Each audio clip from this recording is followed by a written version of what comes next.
I'm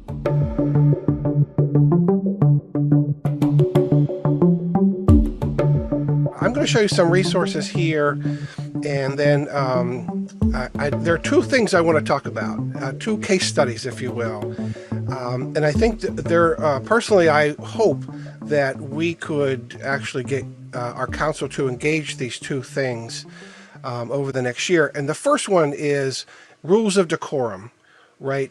An official resolution that spells out how meetings are run, who has authority to do this, who has authority to do that, what are the expectations of those sitting around the table, those who come and sit in the audience, and so forth. And so this is, surprisingly enough, there's no requirement for boroughs to run meetings in any particular way. That's not a requirement by state statute nor borough code. You could roll the dice to see which topics you want to talk about first. So, but luckily, and I find great value in researching what other boroughs do.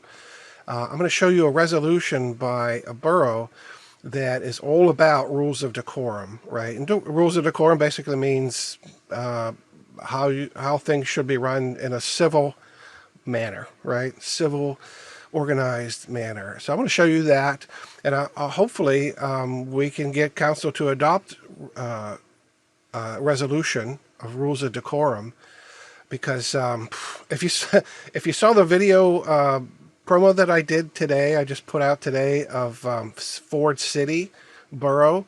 It's a circus. It was a circus there. People swearing and threatening each other, and honestly, if a council president who runs the meetings would say, you can't swear in here, well, you know what? That's free speech. And I think there have been plenty of court cases that would uphold one's free speech. However, if there were rules passed by council, like this is how we're going to do things in this meeting, then I think a council chair might have legs to stand on legally to say, no, you get out of here if you're going to use that kind of language, right? So it can get complicated. Now, I'm not a lawyer. I'm a citizen, but I can read, and so can everyone. And so that's the great strength that we have as citizens, that we can read the law for ourselves and we can think for ourselves. And so the other thing I want to talk about also is kind of an interesting thing here. It's a bit of a shock.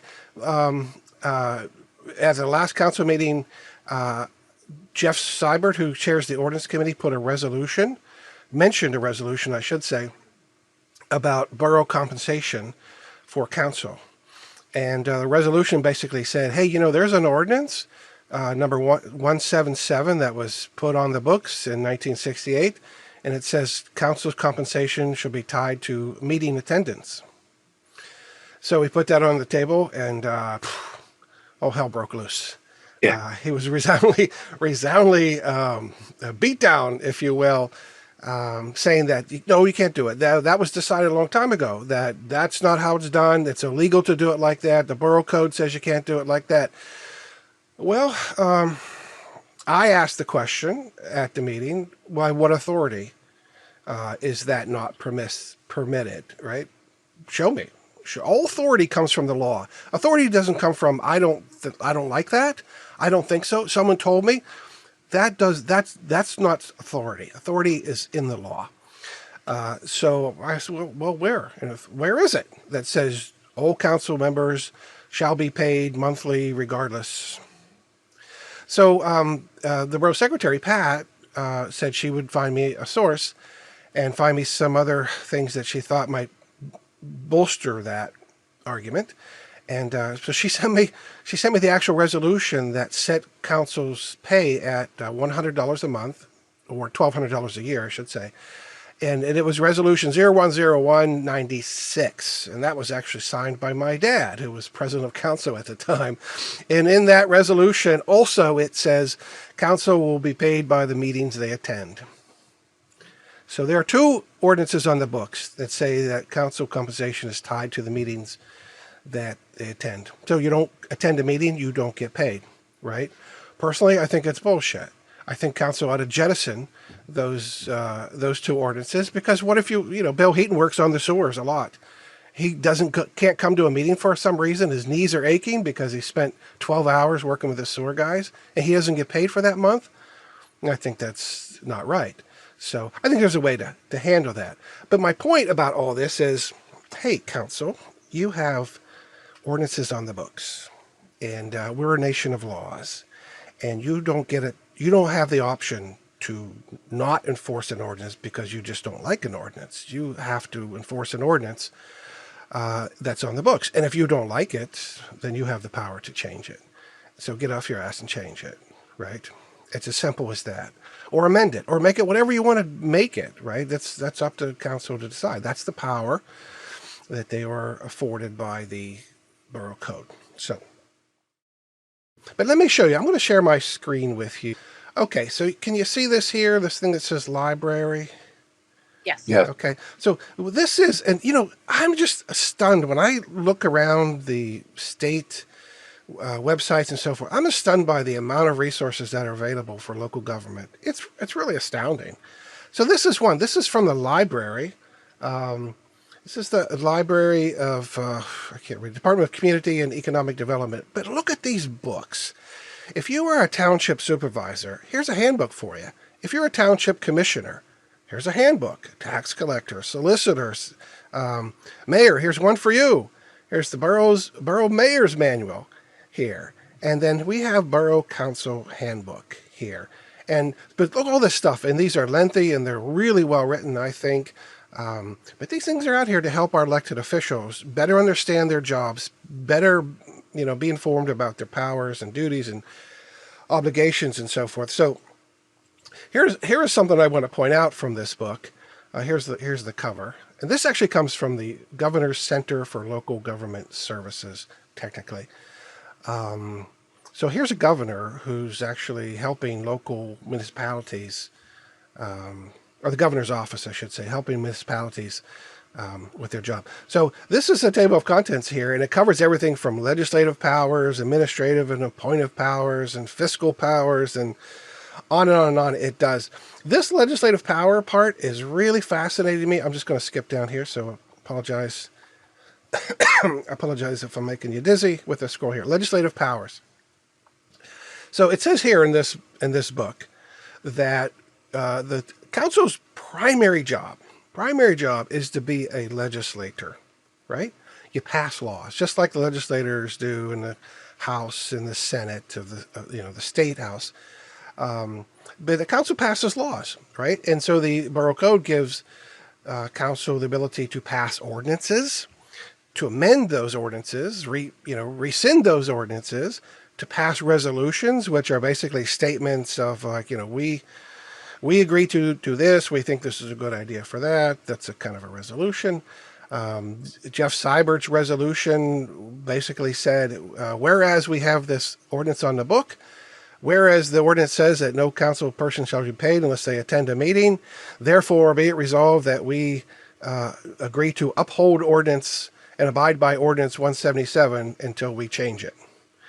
Boom, that was shot down. But that's a resolution. And also to make motions on a table, right? Hey, I need to spend $200 on some truck tires. Can I have a motion to do that, right? So smaller things like that. But those are the powers, the legislative powers, and this is the primary role of council people, to be legislators. And that comes also with the authority to attend to all kinds of things in the borough, like quality of life issues and resources, grants and things like that, community development. Council has the power to do this kind of stuff, to pass special zoning that might encourage businesses to come into the borough, to pass tax breaks, special tax breaks for businesses that want to come into the borough, right? This is all very possible. So one of the things that I'll just be blunt about this, and I know we live in a real world where, like, for example, we don't have enough people to work in the borough to do things, and so we have council members, and God bless everybody who pitches in like this, down there cutting grass in the park. But I don't know, I didn't vote for anybody to be a lawn cutter. I voted for a legislator. So I wish we could find some way that we could get the council people not to cut grass, to find the resources so we can pay people to cut the grass. You know what I'm saying? So I think when we think about our council members, we have to really think about, your primary job is really to be a legislator and to look after the well-being of the community with the powers that you have, the powers invested in you by the laws that we have. And those laws, basically, those laws come from this right here. This is the borough code.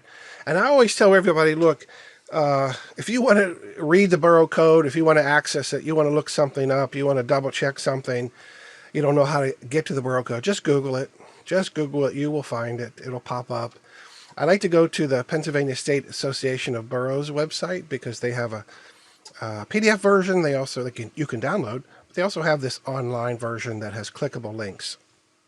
So whenever you see Title 8, this is the codified law that is for boroughs. Title 11 is for cities, third-class cities. Title 35 is for something else. I think it deals with fire departments. So when the state consolidated their statutes a number of years ago, they took the borough code and made it Title 8. And one of the things that's in the borough code, well, let me just come back. This is what, and of course it comes down to council, right? So powers and duties of council under Chapter 10 here. And the organization of council, what a quorum is, and you guys know what a quorum is. Who can participate by telephone, right? That's actually a real thing. So when it comes to that idea like, oh, you have to miss a meeting, you can call in. That's permissible under the borough code. You can use your phone or a Zoom call or whatever. It's possible. Everybody has to be sworn in and so forth. So I'm going to skip here down to the powers. This is Chapter 10, powers. And of course, this kind of stuff makes people's eyes glaze over sometimes. This is wonky stuff, right? In the laws, these words of shall and will and might and all that sort of stuff. But this is the stuff that legislators deal with. This is the stuff that lawyers deal with when legislators can't deal with stuff, right? They get hauled into court and lawyers drag this stuff out. And by the way, if you want to jump in and you have anything that you want to add to this, comment, feel free to do that. I'm just trying to cover as much ground here as possible. So you see here, so we have, here's the thing about telecommunications. Council may provide for participation of council members in council meetings by means of telecommunication devices, yada, yada. Voting, a member of council shall not be disqualified from voting on any issue before council solely because the member has previously expressed an opinion, yada, yada. And compensation, right? This goes back to the thing I want to talk about at the end of this here. It says here that, I'm just going to highlight it here. So members of council may receive compensation to be fixed by ordinance as follows. In boroughs with a population of less than 5,000, a maximum of $1,875 per year. So $1,875, according to the code, that's the most that any council member can be paid. Divide that by 12, and then you've got a monthly amount there. But the word may is very important in this kind of stuff. It means it's permissible. It's not mandatory or obligatory. You may go to the store. Doesn't mean you have to, right? You will go to the store is a directive, right? So whenever you see words like may or might or could or should, you have to understand that those are permissible. They're not mandatory. So when it says here that members of council may receive compensation, the borough of State College, which I think is a city. I mean, I spent 3 years there. It's huge. It's a borough. You know that those council members receive zero salary, none. They get paid nothing to sit on council. Yeah, there's a lot out there. There are quite a few. That's right. That's right. And you'll see here, after this list of all the sizes of boroughs. The salaries shall be payable monthly or quarterly for the duties imposed by this part. So and I think this is where the interpretation is that council shall be paid monthly, regardless. But if you look up there, it says you may get a salary. And as I read this, if you get a salary, it shall be paid in monthly or quarterly installments, right? But if you look at what some of the other boroughs that do, and I've uncovered 12 of them, that actually condition compensation on attendance at meetings. A couple boroughs actually say, look, if you have an excused absence, then you'll get paid. If you don't have an excused absence, you won't get paid. If you have, one borough says, if you have an excuse, at the next meeting, council will review your excuse to see if it's valid. And if council determines that your excuse is, this is publicly, right? Council will determine whether your excuse is valid and then decide whether you get paid for that absence. So we've got a number of boroughs across the Commonwealth that actually do, in one way or another, one form or another, what our two ordinances that we have on the books actually do, saying that you only get paid if you attend a meeting. So anyways, council needs to figure it out one way or another. But this is the stuff that's there. I don't want to beat this too much into the ground here, but what is really important to me here is powers of council. This is really important. I think too often we think that because it doesn't say here in the borough code something, that we can't do it. But if you look at this section 1005, powers of council, you'll see that the borough code gives the council wide latitude to look after the interests of the borough, right? So because legislation or law is silent on something, doesn't necessarily mean you can't do it, like this pay thing. It doesn't say you shall or you shall not base compensation on meeting attendance. It's silent on that. But it gives the council the power to decide for themselves if that's the way they want to structure compensation for their elected officials. So any questions about that? Any comments about that? Please feel free to chime in. Yeah, I tend to agree with that council should have legislative to be able to pass whatever. The problem is the people who are on council don't want to do anything. They don't want to pass anything. They don't want to spend money. They don't want to do anything that they can to do what they're supposed to do for the citizens, because the citizens is what who elected them. Yeah, that's a bit of a problem. But if you go back to the basic principle of like, hey, there was a council that did say, they did duly pass an ordinance, 2 of them, that said compensation is tied to your meeting. You got to hash that out before you move on to something else, right? Because you can't ignore the law. I'm sorry. They can't. If there is, I can see there's council members that have to miss a meeting here and there. I did it.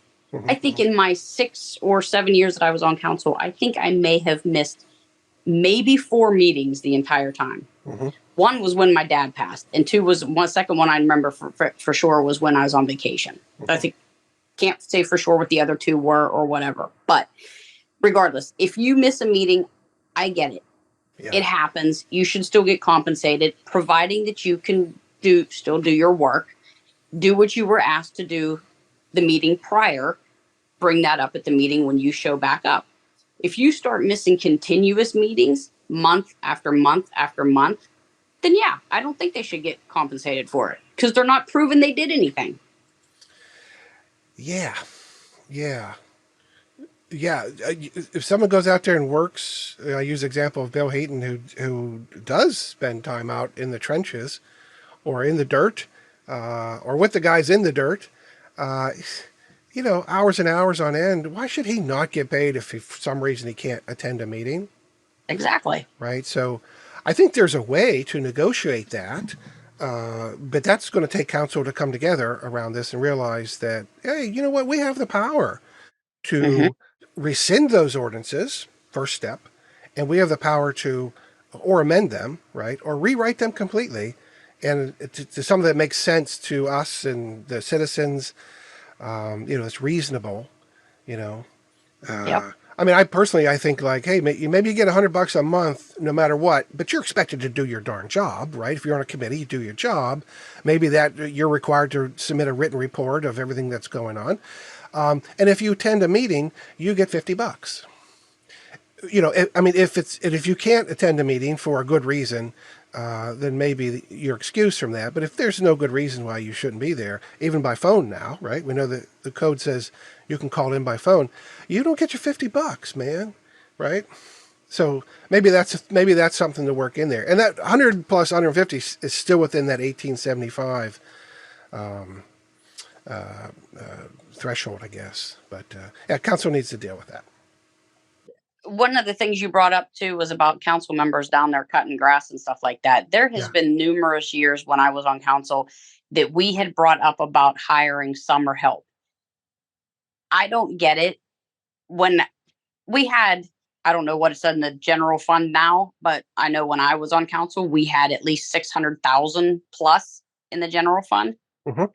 You don't think that we don't have a little bit of extra money there in our general fund that we could get a couple part-time uh Geneva College guys come up and cut grass for pay them, have them work 25 hours a week, Hmm. only part time to cut the grass, weed whack, and do stuff. They have the money to do it. They just choose not to spend the taxpayers' money. Yeah, yeah, that's I hear that a lot, right? Let's go ahead and see what we have in the bank according to our open documents, our public documents section. Here's the financial report from August, and we have $608,455 in the bank. Mhm. So, but council should talk about it, and council should look at that figure and figure out what they do. But you know what? I mean, my point is that look, you're a legislator. That's what you should be trying to figure out is that sort of stuff. But you can't do that if you're cutting grass. You can't do that if you're doing stuff that's better left to other people to do because your job is being a legislator, Yep. right? Right. Yeah. I wanted to pivot to this resolution right here. Now, this is from Elizabeth Borough, and this is their resolution of decorum, rules of decorum for a public meeting. And so this is actually pretty lengthy, and it covers a lot of stuff, but it's kind of basic, and there's no reason why West Mayfield couldn't take a template like this and just modify it, right, into and then cover things such as the order of business, the rules. So here it says right here. Okay, I can't highlight this, but so are you guys familiar with Robert's Rules of Order? Yes. Okay, there's no statute. No one says you have to use Robert's Rules of Order. The State Association of Boroughs recommends it. It's a great thing. So many organizations do it. It's just almost a must convention. But that's what it is. It's a convention. So when Jeff Seibert brought his motion, his resolution on the table, under Robert's rules, it should have received a hearing, a reading, I should say. It should have had the option for somebody to second it or not, right? If no one seconded it, it would have died. If it were seconded, it should have had an option for discussion. Every person at that table should have had a chance to say what they thought about that. If someone said, you know what, there are laws out there that prevent us from doing this, someone could have said, under Robert's rules, well, I'm going to move that we table this for the next meeting, and it'll come up under old business so that we can pick up this discussion and someone could lay this research on the table here so we can see, are we abiding by the law or not, right? Right. None of that happened. Does this make sense, this resolution, and how decorum can be actually put into legislation? that can be agreed upon. Does that sound like something that's reasonable? Absolutely. Now, on the website here, we have ordinances. And so I actually wanted to show you Ordinance 177. Now, this is under the Administrative Code. Again, I apologize for taking your eyes on this little journey here. Here we go, right here. See this right here? It says 220.1 compensation. The compensation of each councilman of the borough shall be, see, that language could be corrected for today, shall be payable monthly from the general fund of the borough and shall be in the amount determined from time to time by council. Well, 010196 does that. Section B, no compensation shall be paid in any month to any councilman who has failed to attend at least one regular meeting of council for that month. Passed August 10th, 1968. I don't know.